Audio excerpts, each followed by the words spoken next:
Good day, everyone. Thanks for taking some time today to be with me in this webinar. I want to welcome you to our webinar on 3 growing cybersecurity threats you must protect against now and how to avoid being a victim of a devastating ransomware attack, data breach lawsuit, bank fraud, or compliance penalties.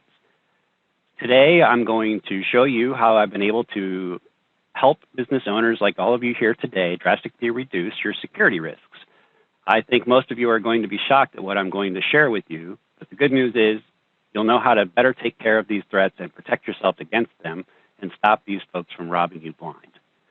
Briefly, what I'm going to talk about today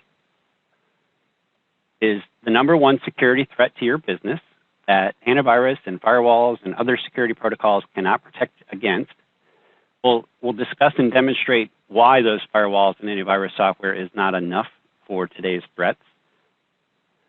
We'll discuss the shocking truth about bank fraud that most folks don't understand or know when it comes to business versus consumers. And we'll talk about how mobile phones and cloud applications are seriously jeopardizing the security of your organization and the protection of your data, and how you can then protect yourself. Ultimately, what we're going to do is we're going to show you how to not be a sitting duck and stop cyber criminals from stealing everything you've worked so hard to achieve.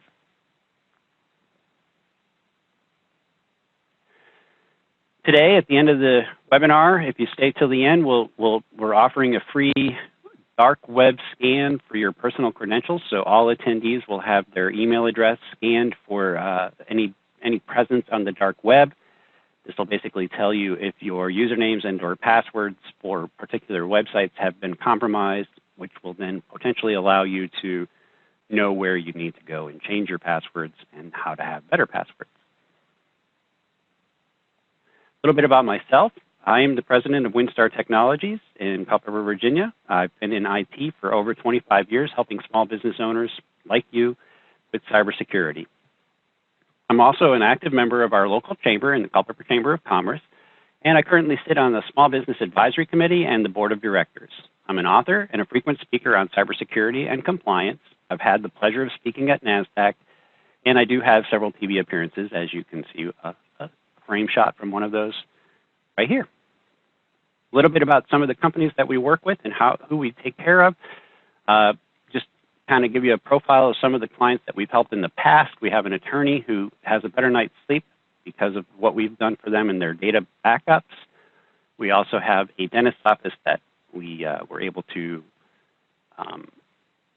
they had a ransomware attack, and we were able to get all of their data back in play based, again, on the backups that we had in place. As well as we have just a quick person who took one of the employees of one of our clients who took the cyber awareness training that we offer to our clients, just to give you an idea of the kinds of businesses and the people that we help. And you're asking yourself, why is it that we're here today? Why am I urgently informing all of you folks about this now? And it's because recently there has been a significant increase in the sophistication and frequency of these cybercrime attacks. Because of this, we've been watching these trends and putting in place new technologies and protocols for our clients. However, many of the things that even worked 3 years ago are no longer effective. Plus, the attacks are becoming more frequent and they're more vicious, carrying out bigger consequences. And we'll show examples of this as we go through the process today. This is why we're talking to you. It's very real. The threat has never been more real or more dangerous than it is today. And we are urgently contacting all business owners to get this information into their hands. Here you'll see a demonstration of the increase in frequency as well as the consequence of the cyber crimes, the breaches that have taken place in the last 4 years. This ranges from 2014 to 2018, and basically what this shows you is, yes, there's been an increase of breaches and or complaints over the years, but the bigger thing is if you look at the trajectory of the top line, and that discusses the amount of financial consequence, and you'll see that we are going with not many more complaints, but we have more than doubled the cost or the consequence.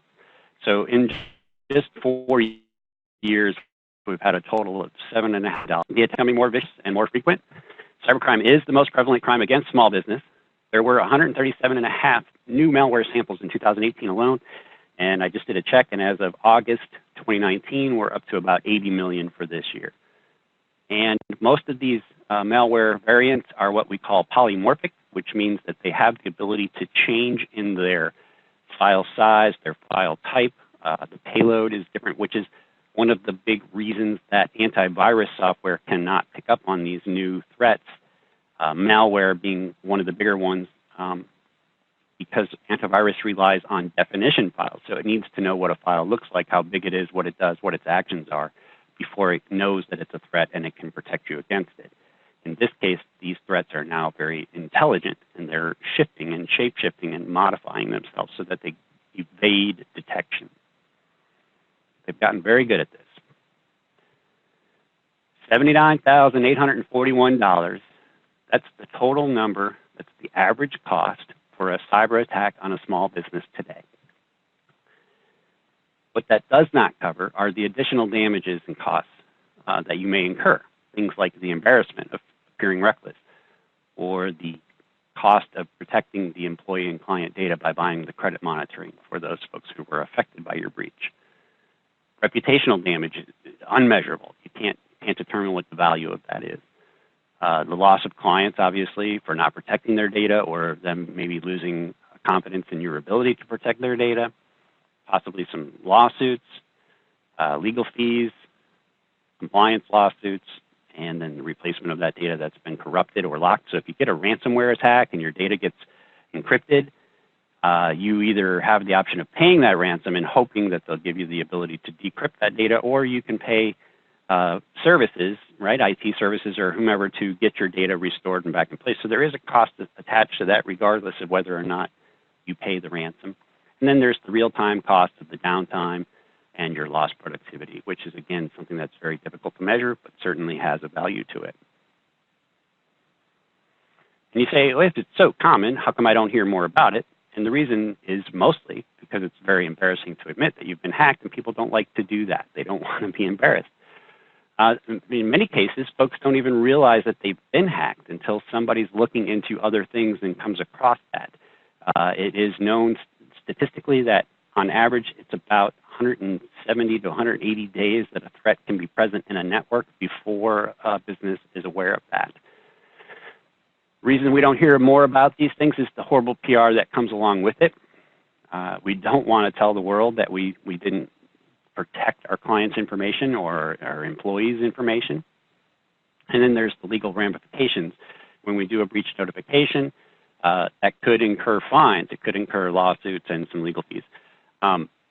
Many folks actually just stay quiet and they don't report the breach, which is why you're only hearing about the really big ones on TV, because they had no choice but to report. And the media doesn't want to deal with the small breaches. They want to deal, and when we say small, again, remember the number, the average is 79,000. So I don't know about you, but to me that's not small. That's a lot of money, and I wouldn't want to have to see that money go out of my business for no good reason. A little background on the proliferation of cybercrime, pretty straightforward. Back in the old days, we had people in alleys, and they had a gun or a knife, and they would wait for somebody to walk by, and they'd rob them. And then as technology evolved and got better, we had things like stagecoaches and trains where the criminals were able to scale, and they were able to say, okay, we're going to, instead of getting one person, we're going to get 6, or we're going to get a couple of hundred on a train. And now we have the technology of the internet.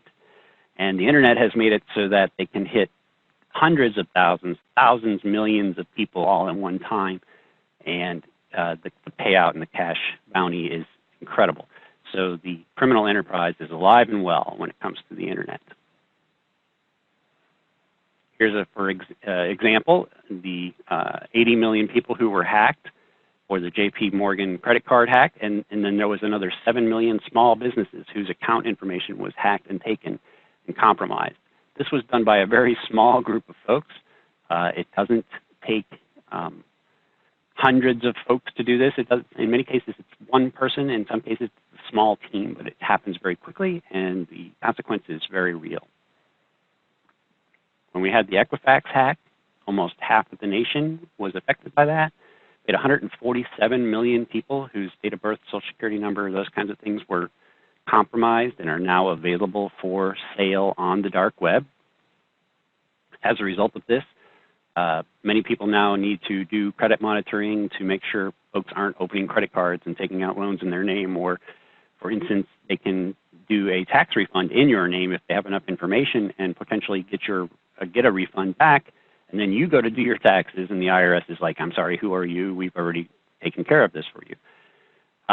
They can create highly targeted, by using this information, they now know more about you, and they can create more realistic looking phishing emails and scams that you think that will be more pertinent to you, more realistic to you, talking about your bank, your account, the things they know about you, and thereby enticing you into clicking a link or opening an attachment and getting affected by that. Number one motivation is money. It is a business, but there is very little overhead. The best part about this is that anyone can easily buy the training or tools on the dark web to perform these hacks. It's very easy to come across this. You don't even need to be skilled at it any longer. We can sell credit card details for $2 to $90 per record on the dark web. We can sell iTunes accounts information, password, usernames, and passwords for about $8. Physical credit cards, roughly $190. One hit for ransomware could be, anywhere from a couple $1,000s up to $50,000, $100,000 per incident. The numbers are going up every day. We're seeing bigger and bigger payoffs before they will decrypt your data, and they're getting very skilled at this. And it just kind of tells you, even an amateur, as I said in the beginning, somebody who doesn't have a lot of technology skill or experience can still get on the dark web and can still make use of these tools and software that is available to them there to perform a hack against you. And what's enabling them, as I said, it is an easy business. There's very little overhead. And again, I mentioned the dark web. We have things like exploit kits and how-to. So they literally have step-by-step guides and instructions on the dark web how to perform a particular hack. We have malware programs that are running on autopilot. So we don't have, this isn't done by one guy sitting at a computer one at a time. Let me see if I can pick on this person. These are scripts and programs that run against firewalls and against different networks to see if there's open doors, and once they're open, then they go in and see what they can find before they come back and tell the people, and then the people can get involved, the actual human being. So it's very automated, which makes it easy on them to do this over a big scale of computers. We have the proliferation of devices, right? What we call the Internet of Things. Everything is connected to the web. All things in your home are now becoming connected. We have TVs and cameras and doorbells and door locks, for that matter, are connected to the Internet. That gives more ways for a cyber criminal to gain access to you and makes them keep wanting to do it. Another thing enabling them or allowing them to get away with this is the fact that there's so many cases of this going on that the FBI is literally overwhelmed. And so while to us, our incident is very large or big, it's a big right-in-our-face kind of thing, to them, you're just another one that was breached. It's just another item on their list to take care of. And as I had mentioned the dark web several times, there are no country borders. I do have a question from Julie. She wants to know, what is the dark web? I keep mentioning the dark web. That's fine, because the next slide we kind of get into a little bit about it. The dark web is basically another part of the Internet that is only accessible by certain software applications. So you don't use your typical Chrome or Internet Explorer or Firefox browser to gain access to the dark web. You use some different software to gain access to it. It's a part of the Internet that's relatively anonymous and hidden.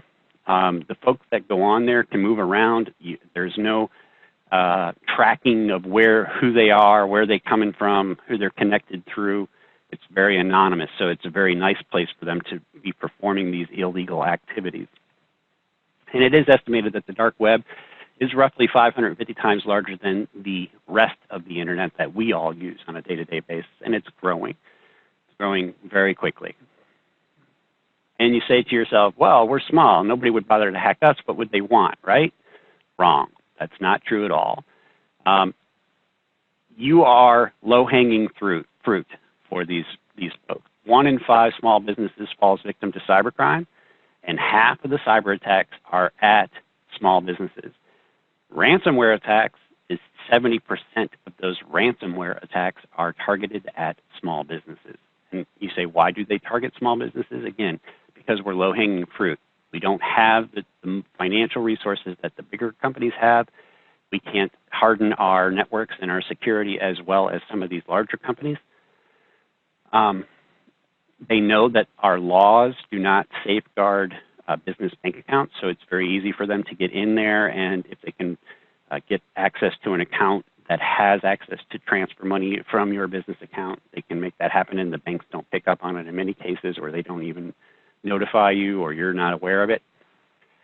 And typically, small businesses, they don't encrypt their data. So if you had your files on your computers or your servers and they were all encrypted, then anybody who tried to hack you and steal that information would not be able to read that. That can be a very hard thing to do, and it can be cost prohibitive for some businesses, and therefore it's not something that most small businesses do, and therefore the hackers know that it's easy to get to this data. Now, stealing money isn't the only motivation for these folks. They can take the client data or your intellectual property and they can resell that on the dark web. They can use your server or your network resources for their benefit. So when they want to launch an attack on a particular business, they might have 20 or 30 or 40 or hundreds of other businesses that they've got hacks in already, and they'll use all of their servers to perform that hack. So it's not coming from them, it's coming from you. They're in it for fun. They just want to brag. They don't like what your company stands for. Maybe it's an ideological motivation and or espionage. They're looking to steal secrets and confidential information and then sell it to your competitors. And the question is, what if your clients or patients found out how casual you were being about keeping their personal information safe? Do you think that they'd shrug it off? What are you doing to be a good steward of their information?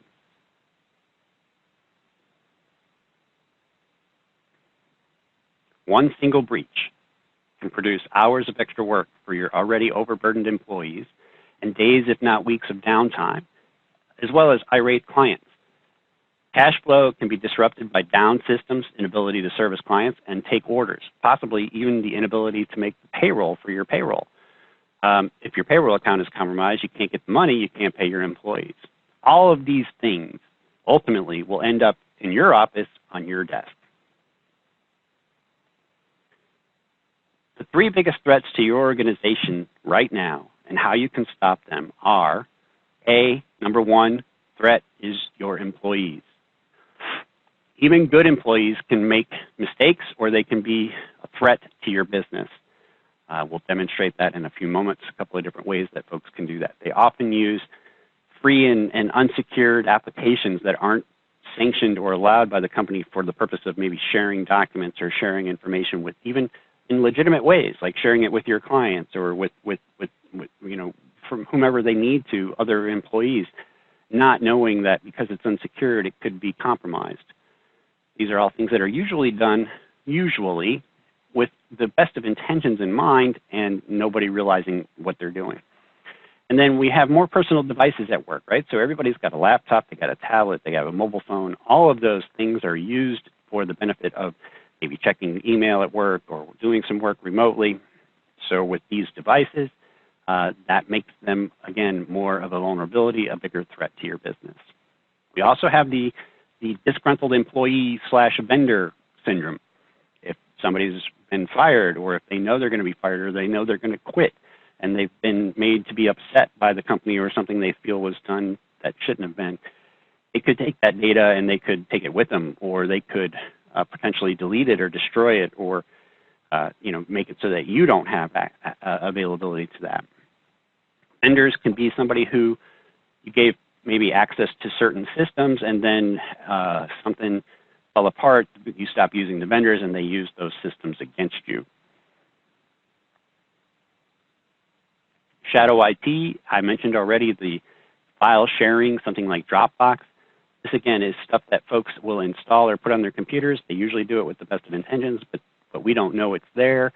It's not something that's as secure as it should be, and stuff gets leaked out on the web as a result of that. And mobile devices are, again, a big part of that threat. some of the interesting things here is the laptop is stolen about every 53 seconds. And I believe the fact that more than half of these devices that are stolen actually from the office or the workplace, not from your car or when you're at a conference in a hotel. Now, 25% or 24% of them are, but more than half are not. That's very interesting. An example of an employee who brought a company down, didn't mean to. This fellow here had a company called LabMD. It was about a $4 million a year company at the time. One of his employees downloaded a program on their computer to share music files, and as a result of that, they shared their My Documents folder with the file sharing software, and somebody came across a file that contained health information for their client records, and it happened to be a tech company that came across it. They wanted to do business with these folks to help protect them, and these folks chose not to do that, so they then basically notified the FTC of the breach, which then the FTC came down on this company because these folks did not notify of the breach. And it ended up closing down his company. Long, short story of it. Number 2 threat to your organization is malware and or ransomware. 350,000 threats a day. As I mentioned, there was 137.5 million in 2018, and we're up to 80 million already this year. Ransomware is probably, it's one of the biggest problems out there. There's just no two ways to say that, and you can see here that they did rise about 79% in the last year. And we demonstrated that earlier in the graphic that showed that the amount of complaints is increasing as well as the total cost of those complaints. And you can see here kind of what kind of writing pays the most, and that's ransom notes, right? And just a curious statistic, ransom has increased by 89% to nearly 13%. What that means is every time ransomware hits a business and encrypts their data, the average requested ransom is $13,000. So you're going to need to come up with $13,000 and hope that they then send you the decryption key to get your data back. Keep in mind that that's going to mean you're down for 6 to 7 days. This is best case scenario. Like, these are if everything goes perfect.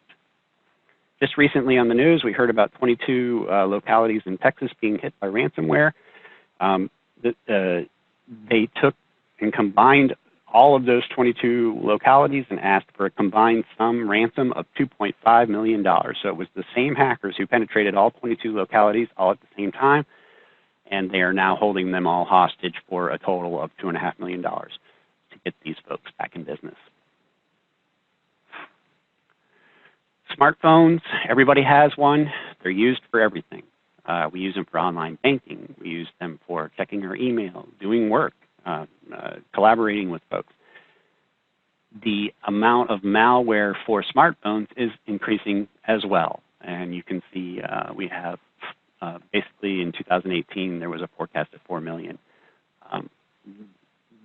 No question that this is a platform. I just got another notification again this morning about a PDF scanning app, a camera PDF scanning app that had some malware in it.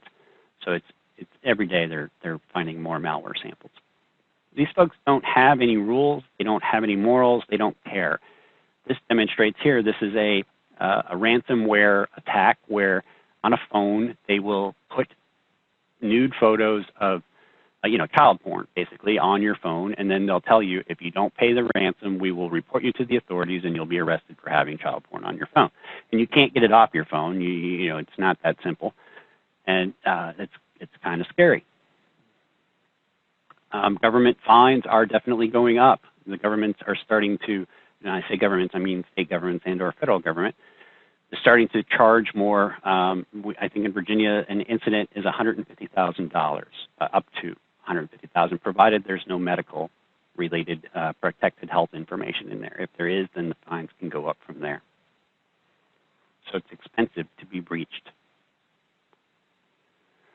Bank fraud, another big problem for your organization. Again, as I mentioned, there's more protections in place for consumers than there are businesses. If somebody potentially does an ACH transfer or transfers money out under an account that has authorization to do such, once that money, gets transferred, it's gone. It doesn't come back, and the bank doesn't have to protect you in any way, or it's really on you to make sure you're doing that. And I do have this fella here, Vern Harnish. He was in Russia, and he used a public Wi-Fi and was hacked. And his email got hacked, and they then watched all the email communication between him and his assistant, and they learned how the process of transferring funds was done, and they took $400,000 from his bank account. And banks are definitely, again, they're prevailing in the court rulings that they have to have reasonable security measures, but they don't have to pay back or ensure any lack of, they can't be in control of your systems. They can't control your accounts and passwords. They don't know if you've been breached and then those things are compromised. It's not on them. It's on us. It's on you. And folks, if and when your business falls victim to a cyber attack, depending on what happens, A, you're going to be blamed, right? There's no sympathy. You're going to be questioned, possibly investigated, and asked what it was you could have done to prevent this from happening. You're going to have to notify clients and at the very least employees that their data is now available on the dark web.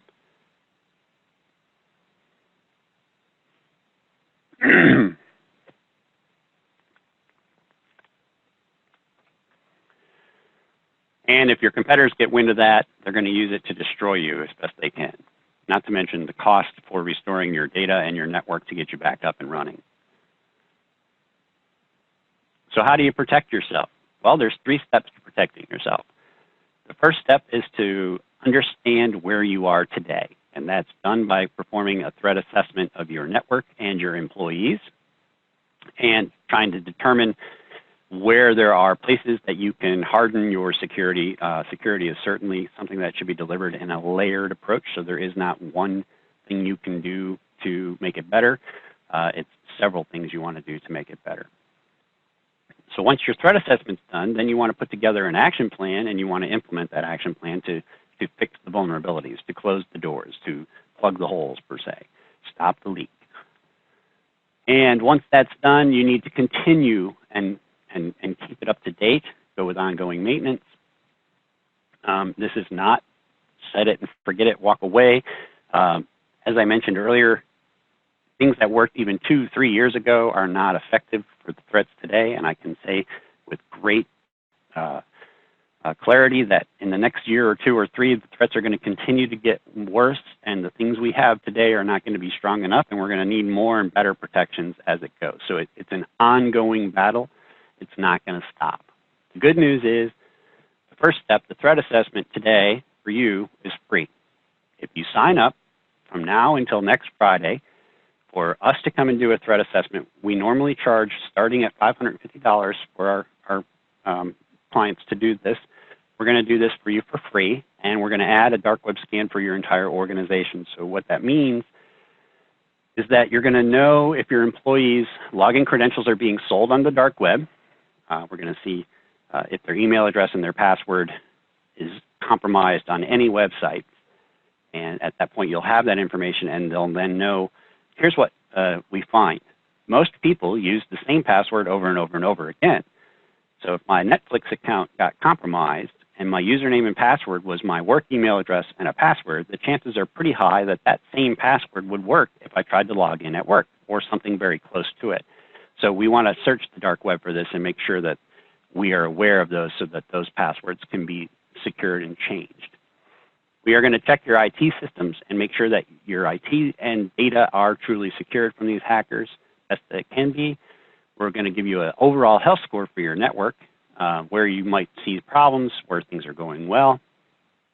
And we're going to find out if your current backup could survive a ransomware attack.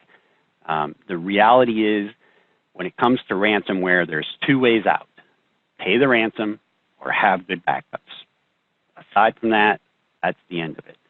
The last thing that you'll know once this assessment is complete is if your employees are prone to clicking on links or opening malicious attached files, we will do a phishing test. Basically, we'll send out phishing email to all of your employees and see if any of them try and click the links inside those messages, which then indicates that they need more training and that they can be brought more aware to the cybersecurity. And as we mentioned, all attendees will have their personal credentials based on your registration scanned, and we will be back in touch with you with the results of that. 3 things you need to know. First off, there's no obligation to buy or do anything when you request this risk assessment. Certainly, if you feel like you would like us to help you based on the findings, we are more than open to that. But we understand you may not be interested in that at that point. We understand that you don't know us, and that's the reason we're giving you this assessment for free. So there's no obligation to buy or do anything once this risk assessment is complete. That'll be totally up to you. Secondly, I can only extend this offer today to 5 people, just due to the time that it takes and the fact that we want to make sure we get to everybody who requests it. I have to limit this offer today to just 5. Now, again, you have until next Friday to sign up for this risk assessment. But the first 5 are the only 5 I can take care of. And this is an application process. So once you sign up, we will certainly contact you, and then we'll just kind of go through a quick application to make sure that you are a good fit and that you're somebody that we can indeed help. Okay, so how do I get this free risk assessment? Well, you get this free risk assessment by going to www.windstartech.com/risk. www.windstartech.com/risk. You spent a lifetime working hard to get where you are today. Don't let some low-life thief operating outside the law in another country get away with taking all that away from you. And certainly, don't hope that your IT guy has you covered. Get the facts and be certain that you're protected. Again, windstartech.com/risk. And I am sorry, there are no exceptions. I can only take the first 5 applicants. That brings us to the end of our webinar. I hope you enjoyed today's show, and we look forward to seeing you at our next one. Have a great day.